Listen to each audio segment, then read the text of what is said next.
परमेश्वर कबीर देव की सत्साधना करने से हम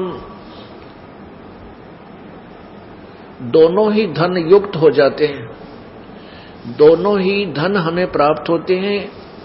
एक तो धन यहाँ का जो हमें सांसारिक सुविधाएं इस जीवन निर्वाह करने के लिए समाज में चाहिए, संसार में चाहिए, वो धन भी आपको आपकी किस्मत में ना हो तो भी परमात्मा अपने कोटे से एक्स्ट्रा देगा, लेकिन वो देगा इतना जितना आपको हानि ना कर दे वो धन, क्योंकि अधिक माया, अत्यधिक धन इस जीव का शत्रु है। ये माया जीव की झाड़ है, ज्ञान की दुश्मन है। ये इस जीव को काल के जाल में फंसा के रख लेती है। इसलिए परमात्मा अपनी प्यारी आत्माओं को उतना ही देगा जितना इनको आवश्यक है। और एक हमारी टेंडेंसी बन गई है, हमारा एक स्वभाव बन गया है कि हम परमात्मा से जो निर्धन है वो तो धन ही मांगने आता है, निसंतान है वो केवल संतान की ही डिमांड करता है। जिसको भी कोई जिस प्रकार की कोई त्रुटि नजर आती है, अभाव है जिस चीज का, वो केवल उसी के लिए परमात्मा के चरणों में लगता है। कोई बात नहीं, परमात्मा पूर्ण ब्रह्म ये वो समर्थ शक्ति है। यदि वो आवश्यक समझेगा कि आपको ये जो डिमांड आप कर रहे हो ये आपको दुख नहीं देगी, आपकी भक्ति में बाधा नहीं करेगी, तो परमात्मा आपको वो अवश्य देगा, चाहे आपकी किस्मत में ना भी हो। और यदि परमात्मा देखेगा कि जो वस्तु ये डिमांड कर रहा है इसके भक्ति को बाधा करेगा, परमेश्वर आपको नहीं देगा, क्योंकि हमारा उद्देश्य आपको काल के जाल से निकालना है, ना कि काल के जाल में फंसाना। काल के जाल में तो आप फंसे पड़े हो,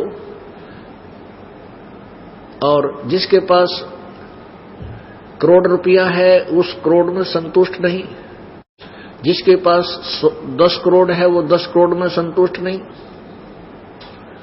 जिसके पास 1 अरब रुपया है वो 1 अरब में संतुष्ट नहीं, किसी के पास 1 लाख है तो 1 लाख में संतुष्ट नहीं। तो पुण्यात्माओं, इस काल के लोक में माया से संतुष्टि नहीं हो सकती।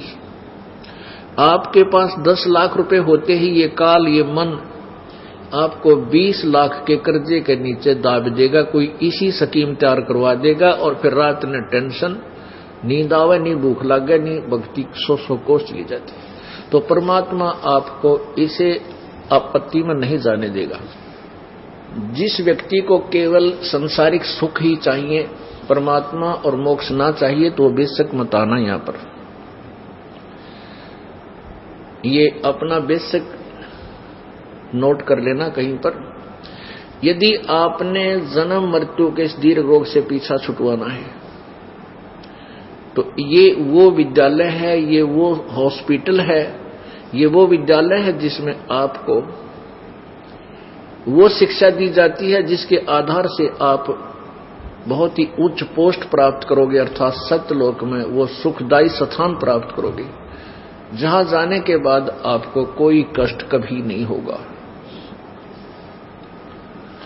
ये वो हॉस्पिटल है, ये वो अस्पताल है कि यहां पर जन्म और मृत्यु के रोग का परमानेंट इलाज किया जाता है, यहां पर परमानेंट ट्रीटमेंट किया जाता है जन्म और मृत्यु के रोग का, जो ना ब्रह्मा का, ना ब्रह्मा जी से की साधना से, ना विष्णु की साधना से, ना शिव की साधना से, ना ब्रह्म की साधना से, ना परब्रह्म की साधना से, इनकी साधना से भी ये जन्म मृत्यु का दीर्घ रोग नहीं कट सकता।